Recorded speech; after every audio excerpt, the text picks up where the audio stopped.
কাতলা মাছ বাঙালির অত্যন্ত প্রিয় একটি সুস্বাদু মাছ। বিভিন্ন অনুষ্ঠানে অথবা যে কোনো ছুটির দিনের দুপুরের মেনুতে কাতলা মাছের কালিয়া এক অপরিহার্য পদ।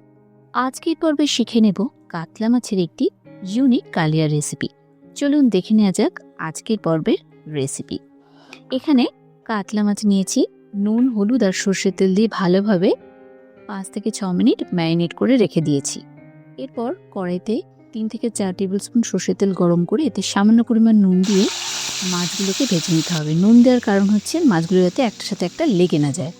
এদিকে 2টো মিডিয়াম সাইজের পেঁয়াজ, 3-4টে কাঁচা লঙ্কা, 1 ইঞ্চির আদা আর একটা রসুনকে ভালোভাবে পেস্ট করে নিলাম।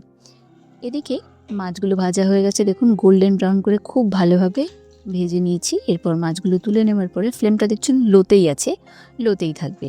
এরপর এতে ফোড়নে দিয়ে দেবো একটা তেজপাতা, একটা গোটা শুকনো লঙ্কা, এলাচ, লবঙ্গ, দারচিনি আর একটা জয়িত্রী কিছুটা অংশ দিয়েছি, আর গোলমরিচ সামান্য 1/2 টিস্পুন পরিমাণ কালো জিরে। ফোড়নটা ভালোভাবে ভেজে নেওয়ার পরে এতে অ্যাড করব পেস্ট করে রাখা পেঁয়াজ, রসুন, আদা আর কাঁচা লঙ্কার পেস্টটা। এখানে রসুন আমি খুব অল্প ইউজ করেছি, 2টো দিয়েছি।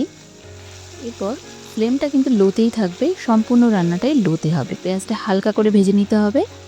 2 মিনিট পর এতে জিরের গুঁড়ো, ধনের গুঁড়ো, শুকনো লঙ্কার কাশ্মীর লঙ্কার গুঁড়ো দিয়ে খুব ভালোভাবে মিশিয়ে নিয়ে যতক্ষণ না তেল ছেড়ে আসছে ততক্ষণ রান্না করে নিতে হবে।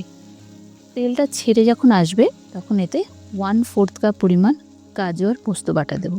4 চামচ পোস্ত আর 5 থেকে 6টা কাজু ভালো করে বেটে নিয়েছি। এরপর দিয়ে দেবো 1 টিস্পুন পরিমাণ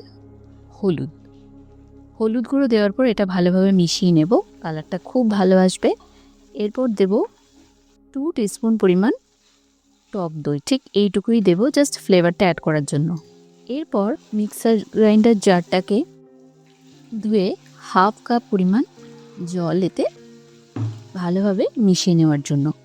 এরপর এতে 2 কাপ গরম জল অ্যাড করে দেব।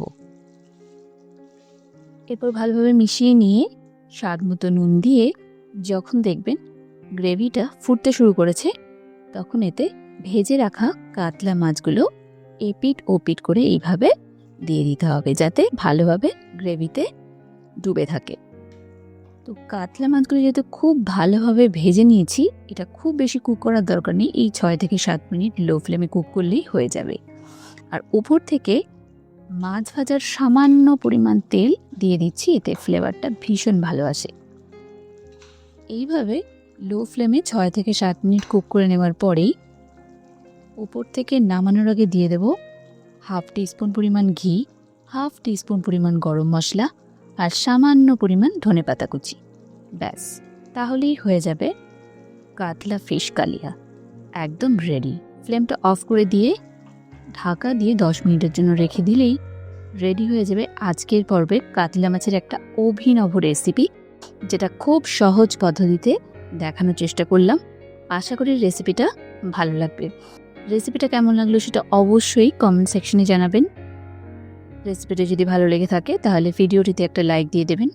আর আমার চ্যানেলে নতুন বন্ধু হলে অবশ্যই চ্যানেলটিকে সাবস্ক্রাইব করবেন এবং সকল বন্ধুদের সাথে শেয়ার করবেন। ভালো থাকবেন, সুস্থ থাকবেন। আগামী পর্বে আবারও দেখা হবে নতুন এই রকম ধরনের ইউনিক রেসিপির সাথে। ততক্ষণের জন্য নমস্কার।